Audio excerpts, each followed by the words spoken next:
जो हमारा दुश्मन था, जिसके खिलाफ हम लड़ रहे थे, वो ज़बरदस्त पड़ रहा था। हमारी बटालियन के अधिकांश लोग मारे गए थे या घायल थे, क्योंकि जो हमारे ऊपर जो अटैक हो रहा था वो वायुयान से हो रहा था, ऊपर से बम बरसाए जा रहे थे।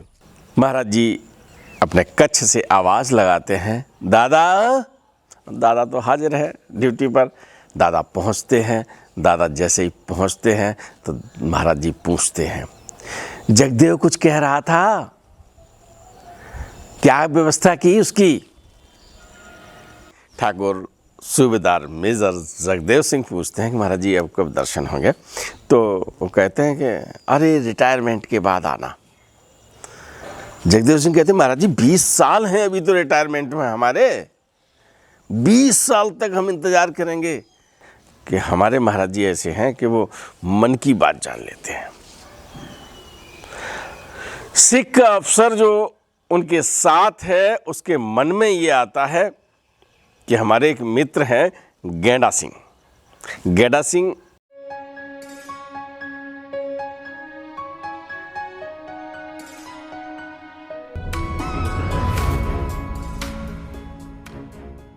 मित्रों नमस्कार, आप देख रहे हैं धर्मदृष्टि पत्रिका का यूट्यूब चैनल दस्तक मीडिया। मैं विनोद शुक्ल आपको सुनाता हूं बाबा नीव करोली की अद्भुत गाथाएं। अद्भुत गाथाओं की श्रृंखला में महाराज जी के एक ऐसे अनन्य भक्त की पूरी जीवन गाथा, यानी महाराज जी से संबंधित ऐसे तथ्य जो आप जानेंगे तो आपको लगेगा कि अनन्य भक्त बनने के लिए क्या करना होता है ना। तो चलते हैं वर्ष 1930 के कालखंड में। महाराज जी लगभग 30 वर्ष के हैं और स्थान है किला घाट। और किला घाट आपको मालूम है कि उत्तर प्रदेश के फतेहगढ़ फर्रुखाबाद जनपद कहते हैं। जिस जनपद में नीव करोली गांव है वहीं गंगा जी अपनी यात्रा पर रहती हैं। और किला घाट यानी राजपूत रेजिमेंट जहाँ पर है, छावनी जहाँ पर है, उसको वहीं पर किला घाट कहते हैं। मैंने आपको दर्शन भी करवाए हैं वहाँ पर गंगा मैया के, है ना।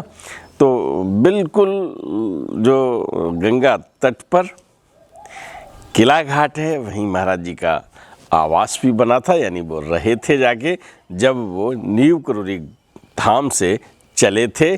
और अब आए तो हैं वो, लेकिन लोगों की नज़र में वहाँ बार बार नहीं आए नीव करोली में। ये सब गाथाएं। और वहाँ पर रेजिमेंट में कौन होगा? सैनिक ही सैनिक होंगे। तो वहाँ महाराज जी के एक भक्त ठाकुर जगदेव सिंह, महाराज जी वर्ष 1930 मैंने समय बताया आपको, 30 वर्ष के हैं। और वहाँ पर सूबेदार मेजर राम सिंह जी हैं। राम सिंह जी के अंडर वो ट्रेनिंग के लिए आए हुए हैं। और राम सिंह महाराज जी के दर्शन के लिए जाते हैं तो कहते हैं, जगदेव चलो भाई महाराज जी के दर्शन कर आए। एक बाबा जी हैं यहीं बस किला घाट में ही, अपनी छावनी में ही, और उनके दर्शन करने जाते हैं। राम सिंह के साथ जगदेव जब वहाँ पहुँचते हैं तो वो एकदम महाराज जी कहने लगते हैं, कोई अभी उन्होंने प्रणाम ही किया है, कोई बातचीत नहीं हुई है, यह क्वेटा से आया है, शंकर की पूजा करता है। राम सिंह तू अपनी जगह ऐसे दे दे और तू पेंशन चला जा। बड़ी अजीब बात है ना। जो भक्त नए भक्त को लेके आया है और उस भक्त के लिए महाराज जी कहते तू पेंशन चला जा और अपना पद जगदेव को दे दे। उस समय जो राम सिंह हैं वो जिस पद पर हैं वो उससे सीनियर हैं, सूबेदार मेजर, है ना। और जगदेव के लिए वो कहते हैं कि इसे अपना पद दे दो। और राम सिंह जी कहते हैं कि इससे तो बड़े सीनियर हैं महाराज जी, इसका कहाँ नंबर आने वाला है, इसे कहाँ आप क्या बात करते हैं। नहीं, इससे तू अपना पद दे दे। और ये ऐसे बातें कर रहे हैं जैसे महाराज जी कोई अपॉइंटमेंट करना है ना। और होता क्या है, जगदेव जहाँ यहाँ पर फर्रुखाबाद रेजिमेंट में आए हुए हैं, वहाँ से क्वेटा जाते हैं और क्वेटा छावनी में वहाँ भी रहते हैं। फिर जब वो वहाँ से आते हैं तो राम सिंह जी होते हैं सेवानिवृत्त, और उन्हें जो प्रमोशन मिलता है सूबेदार मेजर का, वो वहीं पर उन्हीं के पद पर जगदेव सिंह को मिलता है। महाराज जी ने प्रथम मुलाकात में जब ये बात कही थी तब इस पर विश्वास नहीं किया जा सकता था। ये वर्ष 1930 में दर्शन हुए हैं जगदेव को, और जगदेव जब 31 में फतेहगढ़ फर्रुखाबाद छावनी में आए हैं अपॉइंटमेंट पे, तो वो विद प्रमोशन आए हैं और उन्हें सूबेदार मेजर बनाया गया है। तारीख है 9 अगस्त 1931। अच्छा, एक बात और आपको हम बता दें कि जगदेव से बहुत लोग सीनियर हैं, और पता नहीं कौन सा फार्मूला हुआ, वह तो सब नियम है, कानून है और आर्मी की बात है, और उनसे पूरा जो उनका पैनल बना या जिसने प्रमोशन किया है वो सीधे जगदेव को प्रमोशन दे देते हैं। और 9 अगस्त 1931 को फर्रुखाबाद फतेहगढ़ फर्रुखाबाद उत्तर प्रदेश में है ये जगह, और वहीं छावनी है राजपूत रेजिमेंट की, आप अपना पदभार संभाल लेते हैं। सूबेदार मेजर जगदेव सिंह आप जाते हैं और महाराज जी के चरणों में अपना दंडवत प्रणाम करते हैं। और किला घाट में 1935 में महाराज जी वहाँ पूरे समय रहे हैं, और वहाँ से मिला। और होता क्या है कि महाराज जी भी उनके जो बैरक है उसमें आते हैं, तो सामान्य बात है कि ये दर्शन देने और दर्शन लेने की एक ऐसी प्रक्रिया चालू होती है जो ताज़िंदगी बनी रही है। एक दिन सूबेदार मेजर जगदेव सिंह महाराज जी के दर्शन के लिए गए हैं और अपने एक सिख मित्र को साथ में ले गए हैं कि चलो भाई आज महाराज जी के दर्शन करके आते हैं। जो जीवन में गुरु की भूमिका निभाता है और गुरु ईश्वर से बड़ा होता है, और श्रद्धा, विश्वास, आस्था का सैलाब जब हृदय में आ जाता है तो वो प्रभु प्यारा हो जाता है, प्रभु को और ज़्यादा प्यारा लगने लगता है। मानव जीवन की लीलाएं जो होती हैं वो एक तरह से ऐसे नियंत्रित होती हैं जहां आदमी को लगता ही नहीं कि ये हो सकता है। मैं इसलिए बता रहा हूँ कि बोहरा साहब के पास जगदेव सिंह बोहरा ठाकुर साहब हैं, उनके साथ एक सिख अफसर वहाँ जाता है, और बीच में जब जाते हैं तो रास्ते में बातचीत होती है। तो जगदेव सिंह कहते हैं कि हमारे महाराज जी ऐसे हैं कि वो मन की बात जान लेते हैं। सिख अफसर जो उनके साथ है उसके मन में ये आता है कि हमारे एक मित्र हैं गेंडा सिंह। गेंडा सिंह फर्रुखाबाद में एक बहुत बड़ी जेल है, अपराधियों को रखने की जगह जेल होती है, और उसके वो जेलर हैं। चाहे किसी पद पर कोई हो, लेकिन सुख और दुख हर व्यक्ति के जीवन में आते जाते रहते हैं। जो जेलर साहब हैं उनकी पुत्र वधू यानी लड़के की पत्नी एक्सपायर हो गई है, और उनका लड़का दुखी होके अपना घर छोड़ के चला गया है। जेलर साहब को आज तक पता नहीं है कि उनका पुत्र कहाँ है, किस स्थिति में है। अब वो बेहद दुखी है। तो वो अफसर साहब हैं, वो सोचते हैं कि हम अपने मित्र गेंडा सिंह की बात रखेंगे और देखें महाराज जी उसका पता बता पाते हैं कि नहीं बता पाते हैं। ये उनके मन में बात चल रही है, और जगदेव साहब ये कहते हैं कि जैसे ही आदमी सामने आता है महाराज जी उसकी मन की बात जान लेते हैं।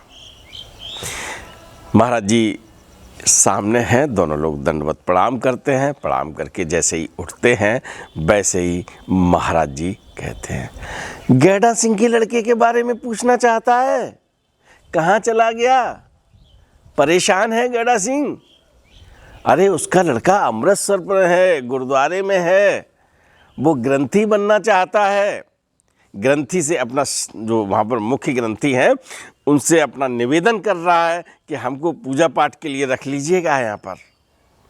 और जो मुख्य ग्रंथी जी हैं वो कहते हैं कि भाई देखो, परिवार की सहमति बहुत ज़रूरी होती है, और पत्नी उन्होंने बता दिया है कि मेरी ख़त्म हो गई है, और तो वही कहते हैं अपनी माँ की सहमति लेकर आओ तो हम आपको अपना शिष्य वहाँ पर गुरुद्वारे में बना लेंगे।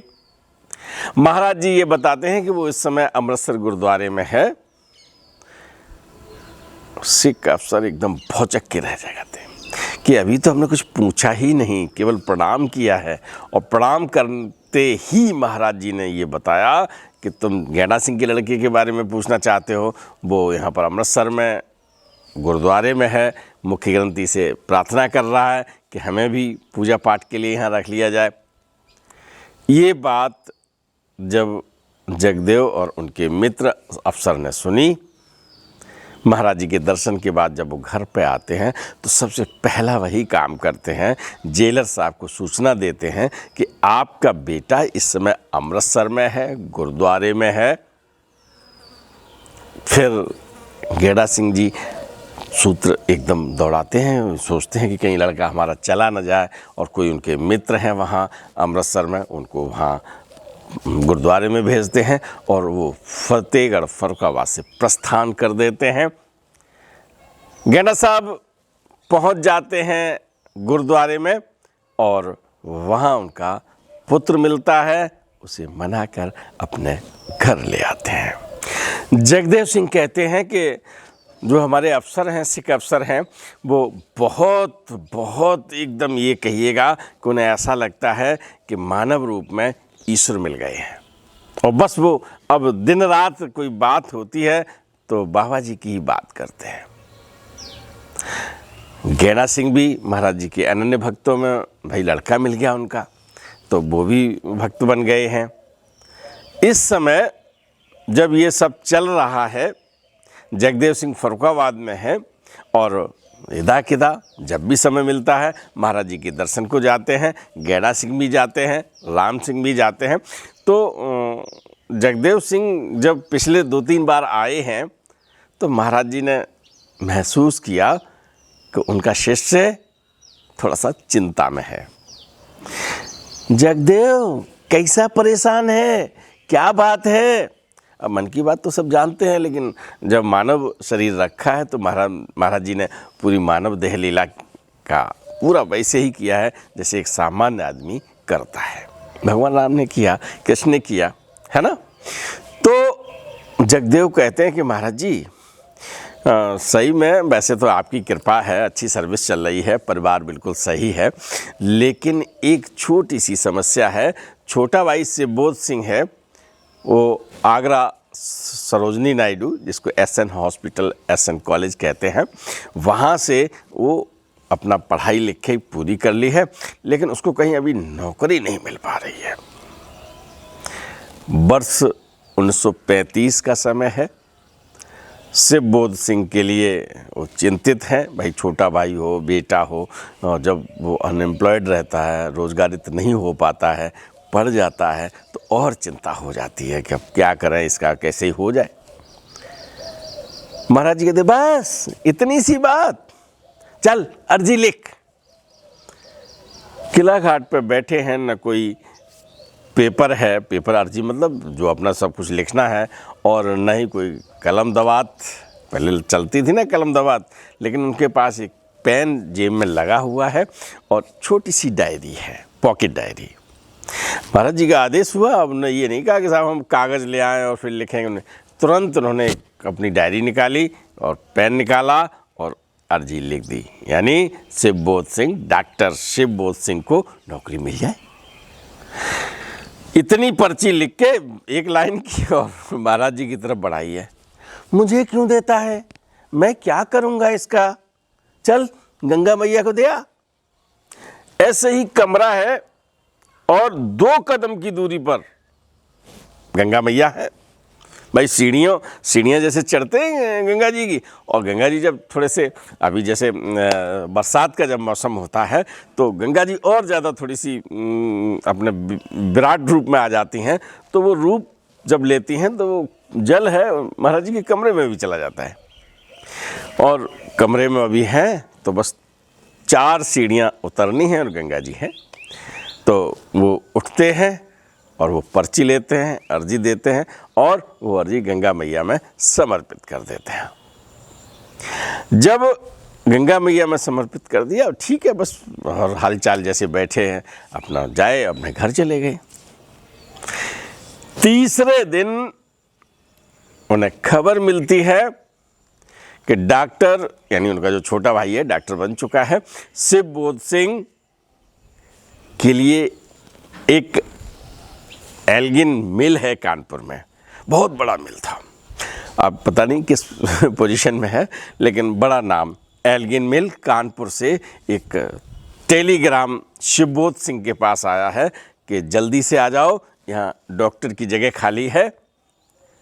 और डॉक्टर शिवबोध सिंह एक ही सप्ताह के अंदर वो वहाँ पर कार्यरत हो जाते हैं। यानी जो अर्जी लिखी थी, अब बोहरा साहब ने तो ये कहा, बोहरा उनका जगदेव सिंह बोहरा, ठाकुर साहब कुछ भी कहूँ बात एक ही है, तो या सूबेदार मेजर साहब कहूँ तब भी उनका ये पद है। तो सूबेदार मेजर ये सोचते हैं कि 2 दिन पहले तो महाराज ने अर्जी लगवाई और फर्रुखाबाद से जल चलता चलता चलता 2 दिन में कानपुर पहुंच गया होगा, और वो हमारी अर्जी, देखिए मन का है वो तो, अगर आप कागज़ उसमें गंगा जी में अगर करोगे तो क्या होगा,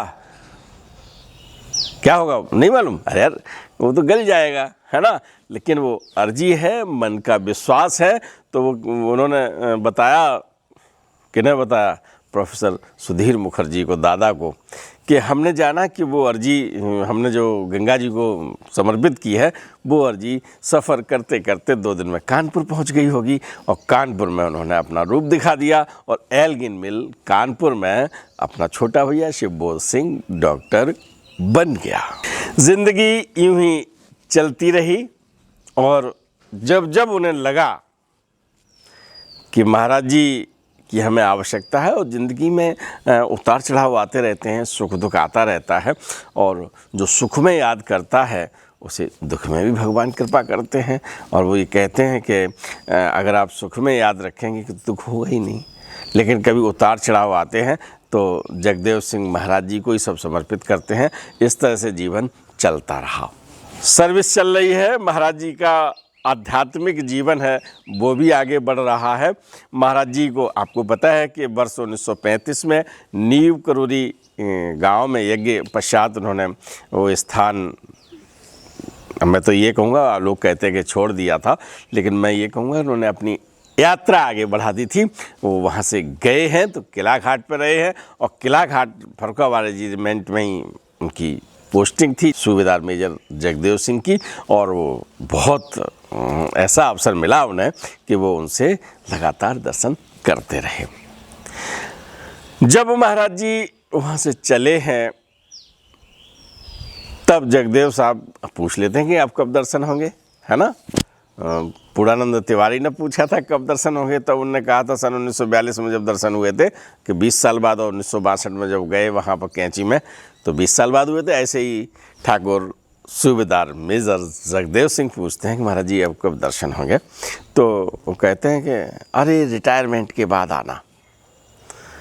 जगदेव सिंह कहते हैं महाराज जी 20 साल हैं अभी तो रिटायरमेंट में हमारे, 20 साल तक हम इंतज़ार करेंगे। कि तो ठीक है तू जान, मैं तो यही कह रहा हूँ कि 20 साल बाद। और ये उनकी मुलाकात है वर्ष 1952 की। वर्ष 1952 में जो मुलाकात हुई है वो रिटायरमेंट 20 साल के बाद की प्रतीक्षारत वेटिंग लिस्ट में डाल दिया। मेजर साहब यानी सूबेदार मेजर जगदेव सिंह महाराज जी की अक्षरतः बात मानते थे।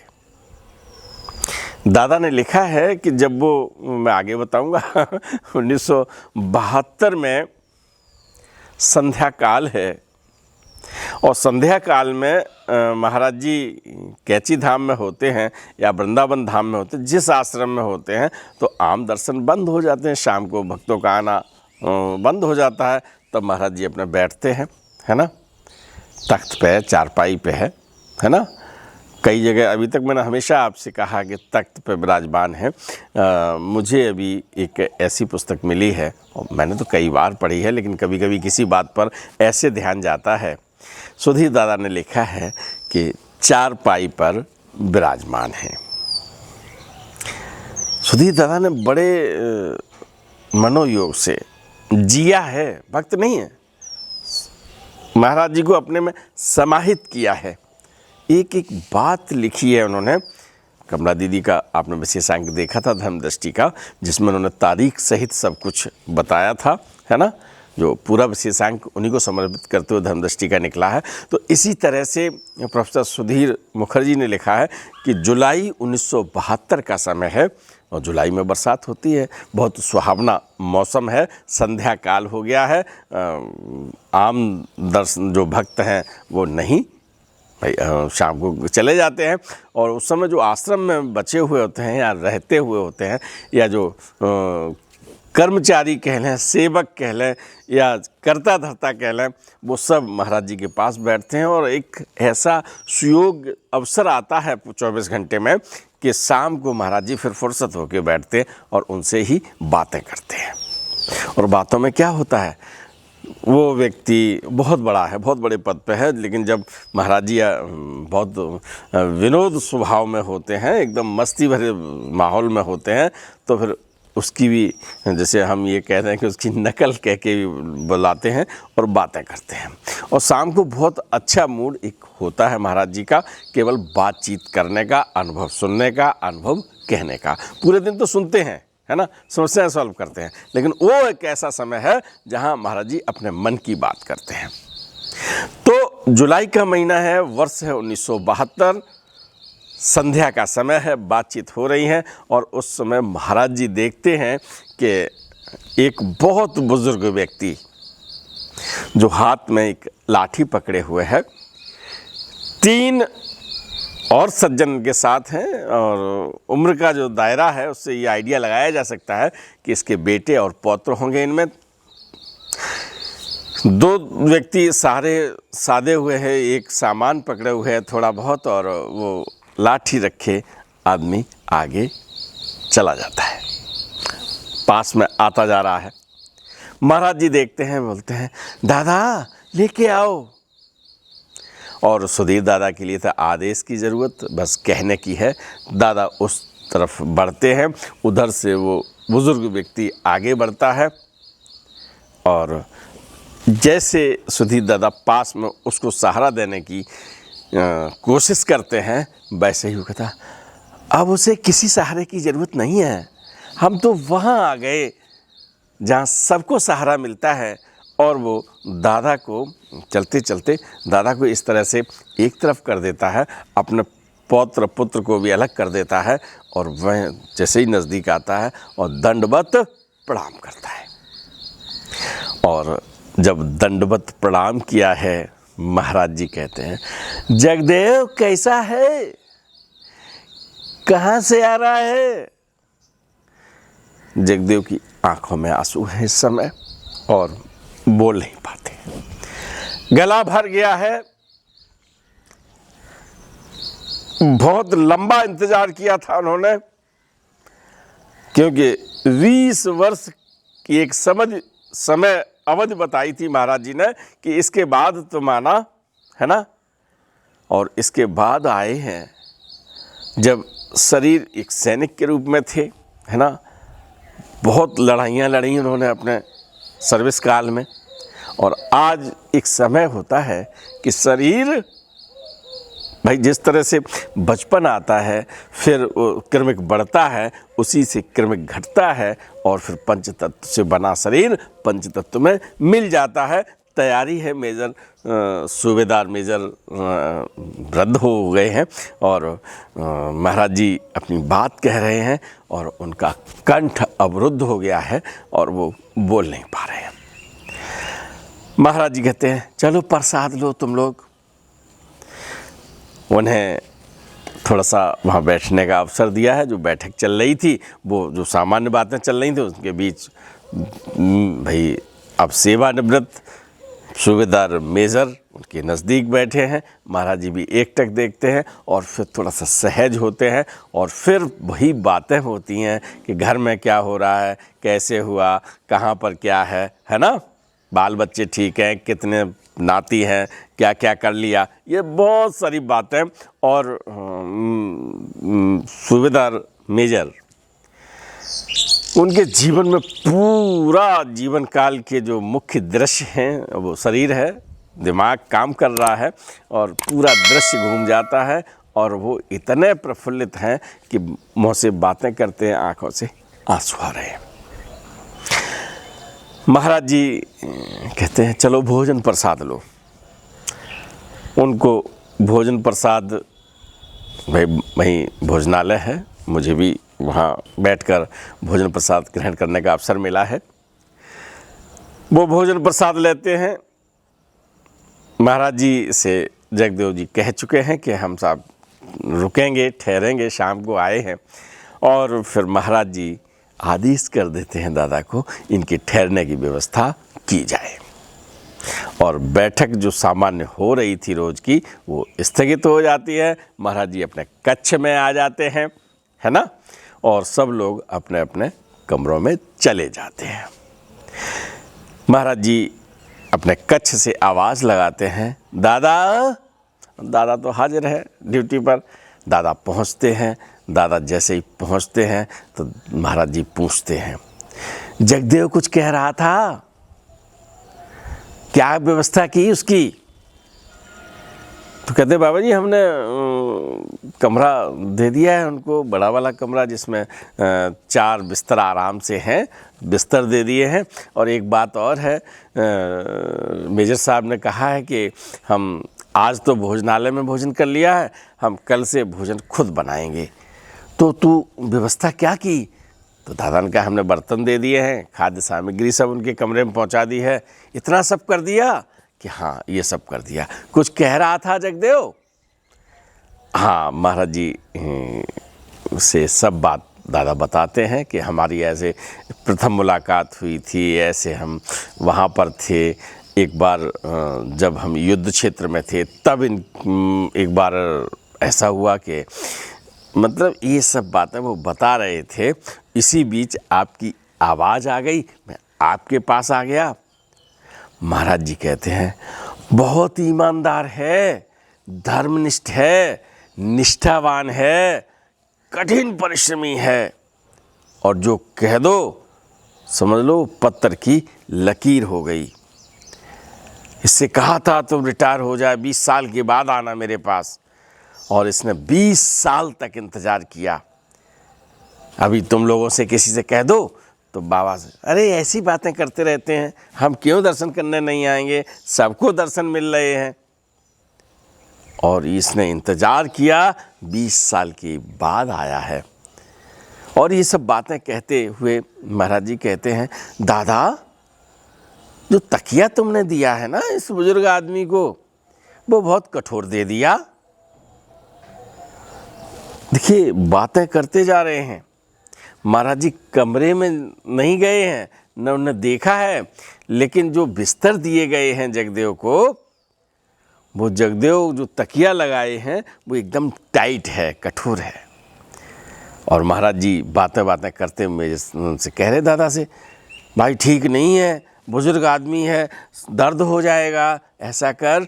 अपना तकिया निकालते हैं महाराज जी, ये मुलायम है, नरम है, इस तकिया को उसे दे दो। और दादा को अपना तकिया देकर मेजर साहब को वो तकिया प्रदान करवाते। क्या भाग्य पाया है कि महाराज जी जिस तकिया को अपने सिरहाने रखते हैं और वही तकिया सूबेदार मेजर ठाकुर जगदेव सिंह को दिया गया है, जो आज कैची धाम में रुके हुए हैं। महाराज जी के पास ठहरने का जो अवसर मिला है और व्यवस्था प्रोफेसर सुधीर मुखर्जी के हाथों में कर दी गई है कि दादा तू करेगा व्यवस्था। और महाराज जी का ये आदेश दादा बहुत अच्छी तरह, जिसकी भी व्यवस्था की है किसी, वो महाराज जी ने एकदम अलग से की है। महाराज जी की व्यवस्था में सुधीर दादा को जो आदेश मिल गया है वो आदेश पूर्णतः पालित हुआ है। और जगदेव सिंह के लिए प्रोफेसर सुधीर मुखर्जी की सेवाएं मिली हैं, तो क्या पुण्य किए होंगे जगदेव जी ने। जगदेव जी अब आश्रम में ठहरे हुए हैं, दिन भर भक्त लोग दर्शन करते हैं, सामान्य दिनचर्या चल रही है। और जगदेव सिंह का क्या है कि जगदेव सिंह कमरों की सीढ़ियों के पास बैठ जाते हैं और कमरे से निकले और सामने महाराज जी दर्शन दिया करते हैं सब भक्तों को, तो वो वहाँ से दर्शन करते रहते हैं। फिर अपने भीतर कमरे में आराम कर लेते हैं, फिर चले जाते हैं। जब सहारा मिलता है तो चल पाते हैं, तो वो महाराज जी के करीब जाके उनके तख्त के पास या चारपाई जहाँ विराजमान है, चारपाई के एक जो पाया कहते हैं उसकी टेक ले लेते हैं और वहीं बैठ जाते हैं। लेकिन शाम की जो बैठक होती है उसे कतई मिस नहीं करते हैं। शाम को जो मैंने बताया ना, संध्या काल में जिस समय जगदेव सिंह जी आए थे और उस समय एक जो वार्तालाप होता है उसका आनंद वो कतई नहीं छोड़ते हैं, वो बैठे हैं। लेकिन अब होता क्या है, इनका कई दिन ठहरे हैं वो, तो अपने कमरे से और महाराज जी की जहाँ चारपाई बिछती है वहाँ तक आने में उन्हें थोड़ा सा कष्ट होता है। तो महाराज जी ने कहा उन्हें वहीं बिठाओ। तो ठाकुर जगदेव सिंह बैठ जाते हैं, जो कैंची धाम में बाथरूम है वहीं कमरे हैं और वहीं साइड से वो बैठ जाते हैं। और जहाँ पर महाराज जी की चारपाई होती है तो वहाँ से उनकी जो बातचीत होती है वो सुन नहीं पाते हैं ठाकुर साहब, लेकिन वो दर्शन करते रहते हैं। ये आस्था, ये विश्वास और केवल दर्शन मिलते रहें वहाँ से बैठे रहते हैं। तो रोज़ का क्रम हो गया है, सारी व्यवस्थाएं सही चल रही हैं। और एक दिन मेजर साहब यानी सूबेदार मेजर साहब वहीं जहाँ रोज़ बैठते थे वहाँ बैठने का मन बनाया है उन्होंने, लेकिन महाराज जी कहते हैं इनको इधर लाओ, और उनको वहाँ से बुला लेते हैं और जिस चारपाई पे आज बैठे हैं वही अपने पास बिठा लेते हैं। सामान्य बात है, रोज़ बैठते थे, आज अपने पास बुला लिया। और थोड़ी देर बाद जब वार्ता शुरू हो जाती है उसी बीच में कहते हैं दादा, हाँ जी महाराज, रविदास से ले आया ये चीज़। कोई चीज़ बताई है उन्होंने कि रविदास जो रुका हुआ है अपने कमरे में वहाँ से ये चीज़ ले आओ। रविदास का जो कमरा है वो वहीं सीढ़ियों से ऊपर जगदेव के अगल बगल है। आप आदेश हुआ, दादा वहाँ से चल दिए, जहाँ जगदेव जी बैठते थे वहाँ सीढ़ियाँ थीं, वो सीढ़ियों पर जैसे ही चढ़ते हैं वैसे ही ठिठक जाते हैं। और जैसे ही ठिकते भाई, एकदम जाता हुआ आदमी एकदम ऐसे रुक जाए तो महाराज जी ने आवाज़ दी, क्या है, क्यों रुका है, क्या देख रहा है। 2-3 प्रश्न तुरंत महाराज जी के पहुंच जाते हैं। वहाँ से तो दादा बोलते हैं सांप, अचानक मुँह से निकलता ना सांप। और जैसे ही सांप की आवाज़ आती है, सोनी साहब, आरसी सोनी, मैंने बहुत कथाएं सुनाई हैं उनके बारे में, तो आरसी सोनी साहब भी बैठे हैं, वो एकदम झट से वहाँ पहुँचते हैं और वो भी कहते हैं अरे ये तो बहुत विषैला सांप है। और देखिए, विषैला सांप दादा ने लिखा है, ये सही अलग बात है, उन्होंने केवल सांप बताया है दादा ने, और आरसी सोनी साहब कहते हैं कि ये विषैला सांप है। यानी वो भाई वन क्षेत्र फॉरेस्ट में रहे हैं और उन्हें इसकी जानकारी है। तो विषैला सांप है, क्या करें, मार डालें। ये बात सोनी साहब कहते हैं तो महाराज जी मंद मंद मुस्कुराते हुए कहते हैं तथास्तु, और फिर उनको विदा कर दिया जाता है। जो नाग महोदय हैं, नाग साहब हैं, इसलिए मैं कहता हूँ कि ऐसी आत्मा की जो नाग योनि में है, महाराज जी के आदेश से, है ना, जब उनके प्राण निकलते हैं तो किसी अच्छी योनि में गए होंगे।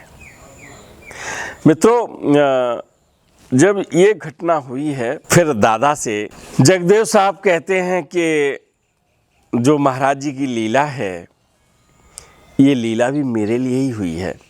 मैं रोज़ वहीं बैठता था जहाँ आज सांप निकला है। महाराज जी को सब कुछ पता था। महाराज जी ने मेरे प्राणों की रक्षा की है। मेरे प्राणों की रक्षा करने के लिए ही आज उन्होंने हम अपने पास बिठाया और फिर वहाँ सांप निकला। और अगर मैं बैठा होता तो क्या होता? सोनी साहब कह रहे थे कि बहुत बहुत जहरीला है, बहुत विषैला है, एक डंक और बात खत्म। लेकिन महाराज जी ने मेरे प्राणों की रक्षा की है और उन्होंने एक बार ही नहीं, अनेकों बार हमारे जीवन की रक्षा की है। युद्ध हो, कहीं पर कोई और हम पर विपदा पड़ी हो, मेरे जीवन पर जब भी संकट आए हैं, महाराज जी ने उन संकटों से हमें उभारा है। हम आपको बता दें कि कई देशों में, दादा कई देशों के मोर्चों पे हम लगाए गए। अब युद्ध हुआ, जाना पड़ेगा। और जब जब हमारे प्राणों पर आया, महाराज जी ने उन संकटों से हमें निवारित कर दिया। घोर संकट में हमारे प्राणों की रक्षा की। एक बार ऐसा हुआ कि मोर्चा चल रहा था, हमारी बटालियन, जो हमारा दुश्मन था जिसके खिलाफ हम लड़ रहे थे, वो ज़बरदस्त पड़ रहा था। हमारी बटालियन के अधिकांश लोग मारे गए थे या घायल थे, क्योंकि जो हमारे ऊपर जो अटैक हो रहा था वो वायुयान से हो रहा था, ऊपर से बम बरसाए जा रहे थे। और ऐसे में मैं अकेला उस समय जीवित था। जो मर चुके थे, जो घायल हो चुके थे, वो बहुत भयंकर दुर्दशा में थे।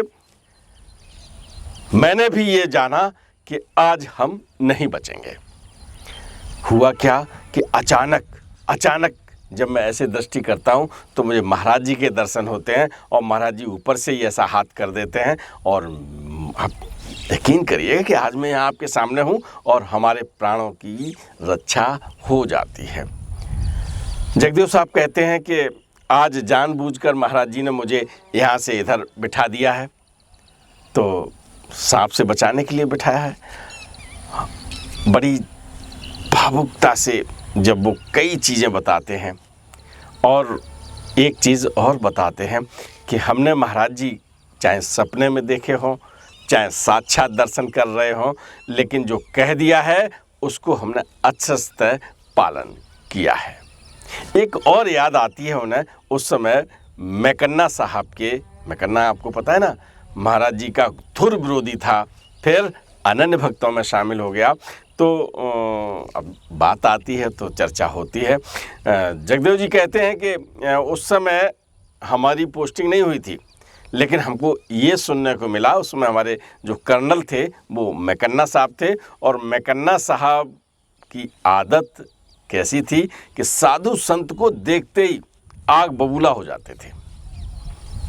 एक घटना बताते हैं कि फतेहगढ़ रेजिमेंट में मैंने भी देखा है, वहाँ पर हनुमान जी का मंदिर है, दर्शन किए हैं। और उस रेजिमेंट में हनुमान जी का जो मंदिर है वहीं पास में एक कुआं है और एक ऐसी रास्ता है, इस तरह की दिखा दीजिए साहब, ऐसी रास्ता है। अब आप समझ लीजिए कि रेजिमेंट है और ये सामान्य रास्ता है और हनुमान जी का मंदिर ऐसे है, कुआं के पास एक साधु खड़ा होता है। कर्नल मैकन्ना की जैसे ही नज़र पड़ती है कि कोई साधु खड़ा हुआ है, आपे से बाहर हो जाता, निकालो उसको। और वो साधु टस से मस नहीं हो रहा है। सैनिक कुछ बढ़ते हैं उसकी तरफ और सैनिक जब तक उस तक पहुँचे, कर्नल हंटर लेकर चाबुक लिया और पहुँच गए और सारा सार उन साधु पे बरसाने लगा। कर्नल को कौन रोके भाई?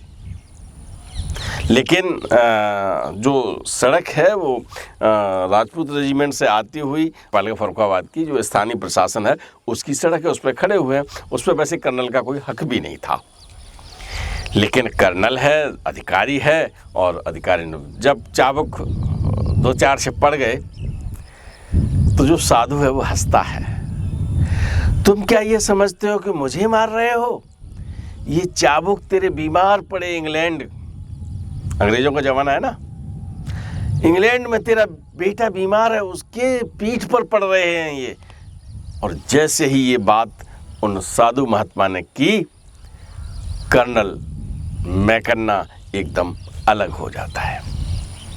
उस समय जब ये घटना घटी है तब लोगों को ये पता नहीं था कि क्या यही बाबा नीम करोरी हैं, लेकिन लोगों का ये कहना है कि बाबा नीम करोरी ही थे जो वहाँ पर सूत्र होंगे उनके। तो यही शक्ति है कि भाई यहाँ तुम मार रहे हो और चोट 7 समुंदर पार इंग्लैंड में किसी उन्हीं के बेटे पे पड़ रही है, और ये सच था।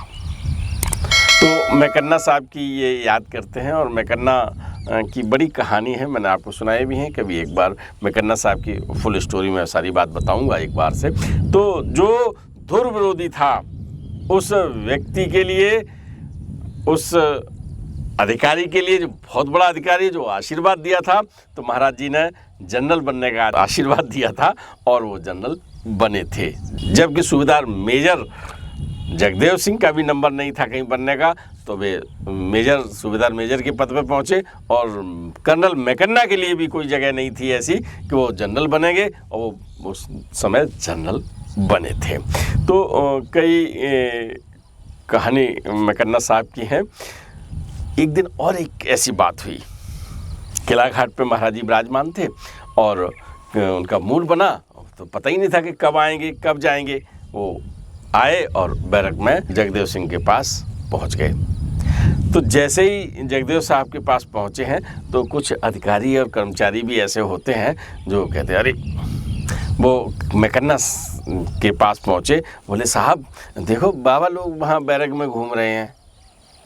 मगर क्या बात करता है, साधु की शिकायत करता है, चल अब जब तक ये आए, जब ये आए तो मेरी तरफ से इनको दूध पेश किया जाए।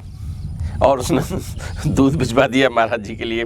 तो जो शिकायत करने गया था वही दूध लेके जाता है, और ये आदेश दे दिया कि ये जब आए तब इन्हें दूध हमारी तरफ से दिया जाए। सुधीर दादा से बड़ी मित्रता हो गई सूबेदार साहब की, सूबेदार मेजर, और उन्होंने ढेर सारी गाथाएं बताई, अपने जीवन के अनुभव बताए। और आज कैंची धाम में जब एक साथ रुकने का मौका मिल रहा है, ऐसे अवसर को उन्होंने जिया। और कुछ दिनों के बाद भाई जहाँ आदमी जाता है वहाँ से आता भी है। ये जुलाई 1972 की बात थी। महाराज जी का अब कहीं जाने का प्रोग्राम बन रहा है, तो जगदेव साहब ने भी कहा कि अब हम अपने गांव बेहटा गांव रायबरेली डिस्ट्रिक्ट में कभी मौका मिला तो मैं जाऊंगा। और अगर ये वीडियो सूबेदार मेजर ठाकुर जगदेव सिंह जी के परिजन देख रहे हो, उनसे संबंधित कोई व्यक्ति देख रहा हो, तो कृपया मुझसे संपर्क कर लें, बड़ी मेहरबानी होगी। नंबर मैं कई बार आपको बताता हूँ, 94 11 85 18 32 94 11 85 1832 ये नंबर है, और इस पे आप हमें संपर्क कर सकते हैं। और हम चाहेंगे कि ऐसे सूरवीर के गांव में जाकर हम, भाई वो तो निश्चित रूप से चले गए होंगे, और जाने की भी कहानी मैं आपको बता रहा था, बीच में ये मेरे मन में बात आई तो मैंने आपको बता दी।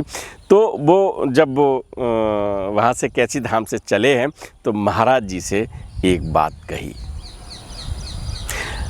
इच्छा भर के रह लिया महाराज जी, आपका सानिध्य पा लिया, लेकिन जीवन में पुनः दर्शन देने का भी आश्वासन दीजिए।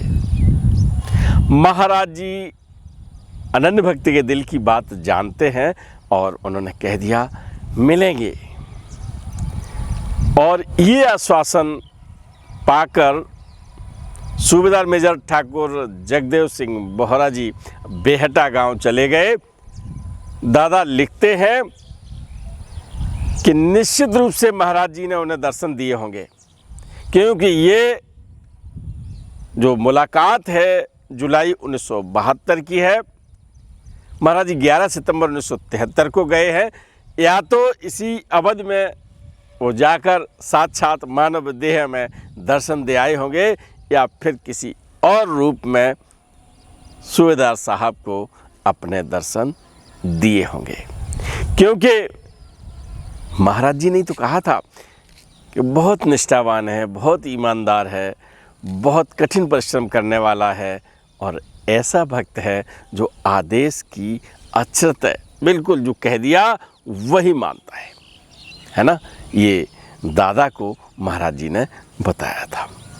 ऐसे वीर पुरुष को मैं नमन करता हूँ और ये पूरा एपिसोड मैं